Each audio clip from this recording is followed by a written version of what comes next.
आपको ये जो गली दिखाई दे रही है, ये गली आपको राजकीय इंटर कॉलेज राजपुरा हल्द्वानी ले जाती है। ये राजकीय इंटर कॉलेज राजपुरा हल्द्वानी का प्रवेश द्वार है। यहाँ पर लिखा हुआ है राजकीय इंटर कॉलेज राजपुरा। और इस गली का बायां भाग इस तरह से दिखता है। ये जो क्षेत्र है ये राजपुरा एरिया कहलाता है। बहुत सुंदर जगह है। यहाँ पर एक भद्रजन खड़े हैं। सर, आप बताएंगे ये राजकीय इंटर कॉलेज राजपुरा के बारे में?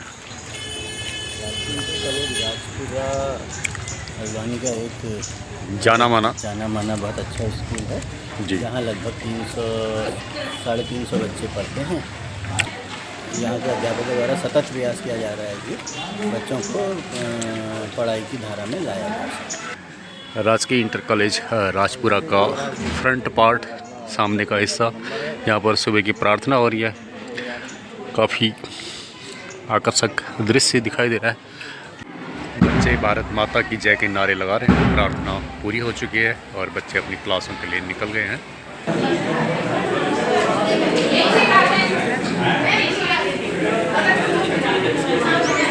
आज राजकीय इंटर कॉलेज राजपुरा में हिंदी दिवस मनाया जा रहा है। हिंदी दिवस के उपलक्ष्य में कई बच्चे इस हॉल में आए हुए हैं।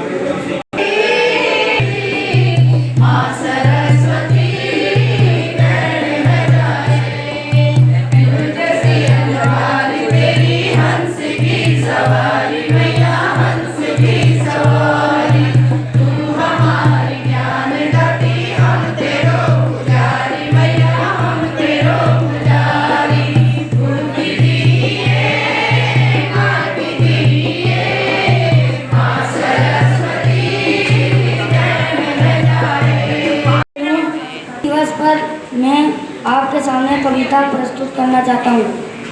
वापावस्था प्रथम दिवस जब पहली बूंद धरा पर आई, अंकुर फूट पड़ा धरती से नव जीवन की लेंग।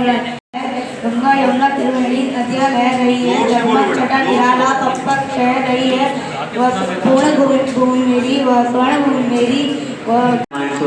आप सभी को हिंदी दिवस की हार्दिक शुभकामनाएं। 14 सितंबर के दिन देश में हिंदी दिवस मनाया जाता है। आज़ादी मिलने के 2 साल बाद 14 सितंबर 1995 को संविधान सभा में एक मत में हिंदी को राजभाषा घोषित किया गया था। इस निर्णय के बाद हिंदी को हर क्षेत्र में प्रसारित करने के लिए राजभाषा प्रकार समिति वर्धा के अनुरोध पर 1953 से पूरे भारत में 14 सितंबर को हर साल हिंदी दिवस के रूप में मनाया जाने लगा। मानव मन से निकले तो कहते हैं उसे बोली, जब लिपि बंद हो जाती बोली कहलाती वो भाषा है। इन भाषाओं वो हिंदी हमारी मातृभाषा है, वो हिंदी हमारी मातृभाषा है। कि जब 14 सितंबर 1949 को संविधान सभा ने हिंदी को राजभाषा का दर्जा दिया, तो तब से हम लगातार हिंदी दिवस 14 सितंबर को मनाते हुए आ रहे हैं। उन्नति है सब उन्नति को मूल, निज गुरु भाषा ज्ञान के मिटे नहीं है कि सूल। तो कह रहे जिसको अपनी भाषा का ही ज्ञान नहीं है तो उसका जो हृदय है, तो उसके जो चीज़ें जो हृदय में दबी रह जाती है। ये ऐसा हो गया ना कि पहले तो मैं देखता था शादी ब्याह में या अन्य कामों में वीडियोग्राफर नहीं ऐसे करो वैसे करो, पंडित को पीछे कर देते थे और अपना बता देते। यहाँ वाणिज्य भी करने अंग्रेजों की बिल्कुल नहीं माननी है आज के दिन। आज हम हिंदी दिवस मना रहे हैं। तो भरा नहीं जो भावों से बहती जिसमें रसधार नहीं, वह हृदय नहीं वह पत्थर है जिसे अपनी भाषा से प्यार नहीं। समय कम है ना, और बच्चों के नाम आचार्य महोदय, माननीय शिक्षकगण एवं मेरे प्रिय छात्र छात्रा बंधुओं, मेरा नाम हरीश है। मैं कक्षा 12 का छात्र हूँ। सर्वप्रथम मैं आपको हिंदी दिवस की बधाई देते हुए राष्ट्रभाषा के रूप में हिंदी पर अपने विचार प्रस्तुत करना चाहता हूँ। भारत विविधताओं का देश है, यहाँ यूँ ही नहीं कहा जाता। यहाँ पर हर कोस में बोली बदल जाती है। कई प्रांतों में बहुभाषीय लोग हैं तो कई प्रांतों में केवल 1 या 2 ही भाषाएं बोली जाती हैं। हिंदी छात्र हूँ। आज का मेरा वायु की कविता। त्याग कर राज पाट वैराग्य जीवन को अपनाया, संसार के मोह से दूर हरि कीर्तन में अपना जीवन बिताया। आचार्य महोदय तथा यहाँ पर उपस्थित समस्त शिक्षकगण व मेरे साथियों को मैं नमस्कार।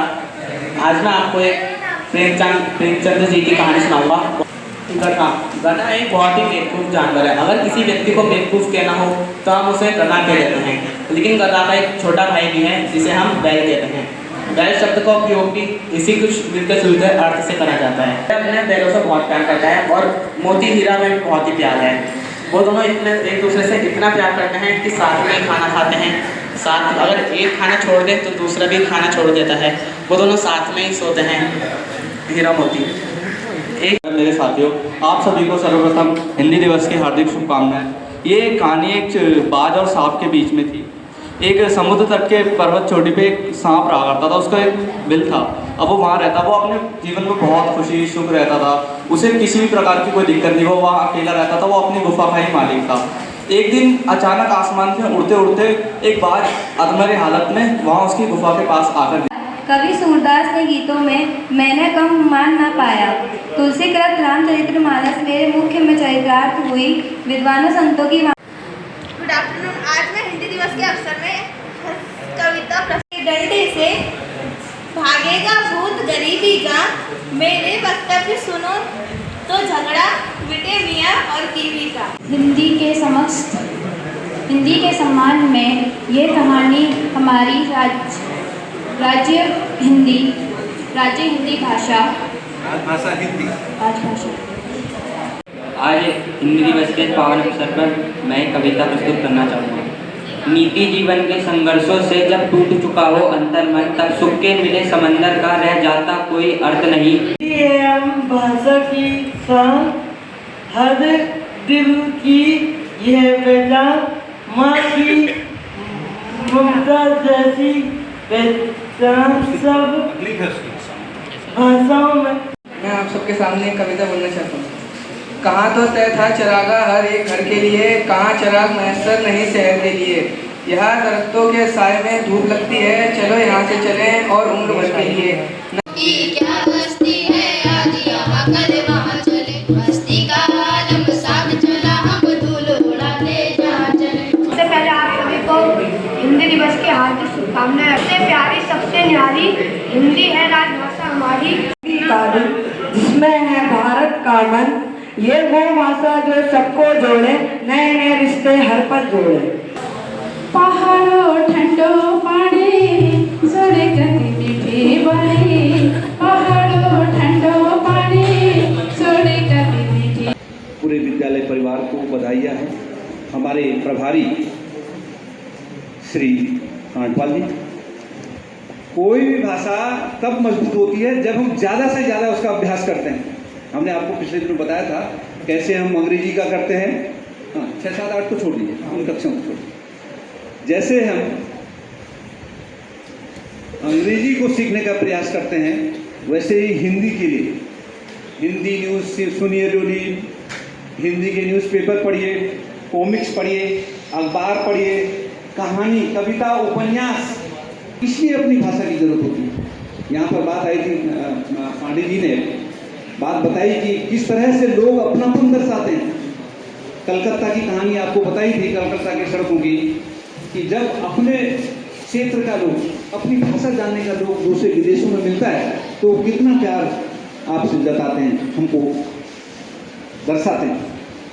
तो ये अपनी भाषा बोलने का है। आपको ये भी मालूम होना चाहिए, जैसे बताया भी गया, कि हिंदी भाषा और तमाम भाषाओं की जो जननी है वो संस्कृत है। आप तमिलनाडु में आपने देखा होगा, लोग विरोध करते हैं हिंदी का, लेकिन वो हिंदी के कई सारे शब्द बोलते हैं। जल को वो नीर कहते हैं, हम जल को पानी कहते हैं, वो जल को नीर कहते हैं, नीरम। तमाम ऐसे शब्द, अभी समय भी नहीं है मेरे पास, वो विरोध जरूर करते हैं और गाहे बगाहे वो हिंदी को बोलते हैं और साथ में हिंदी को समझते हैं। हम तमिल भाषा को नहीं समझते, हम मलयालम को नहीं समझते, कन्नड़ को नहीं समझते हैं, लेकिन जो साउथ के जो विरोध करने वाले हमारे देशवासी हैं वो हिंदी को अच्छी तरह से समझते हैं और उसको बोलते भी हैं। थोड़ा सा व्याकरण का ज्ञान उनका कम होता है। उसका रीज़न ये है कि हिंदी जो है, भले ही मान्यता उसको नहीं मिली है राष्ट्रभाषा का, ये अपने आप में स्वयंभू राष्ट्रभाषा है। आपको ये मालूम है कि कई प्रांतों में ये दूसरी भाषा के रूप में बोली जाती है। और तमाम हमारे जो पेपर हैं वो इंग्लिश के अलावा हिंदी में भी होते हैं, ठीक है नहीं। और कई कार्यक्रम होते हैं वो हिंदी उत्थान के लिए, वो देश भर में चलते रहते हैं। देखिए, संपादकीय पढ़िए, संपादकियों से आपको जो है ज्ञानवर्धन होगा, उससे आपकी भाषा सशक्त होगी। आप लोगों का भी समय ज़्यादा हो रहा है और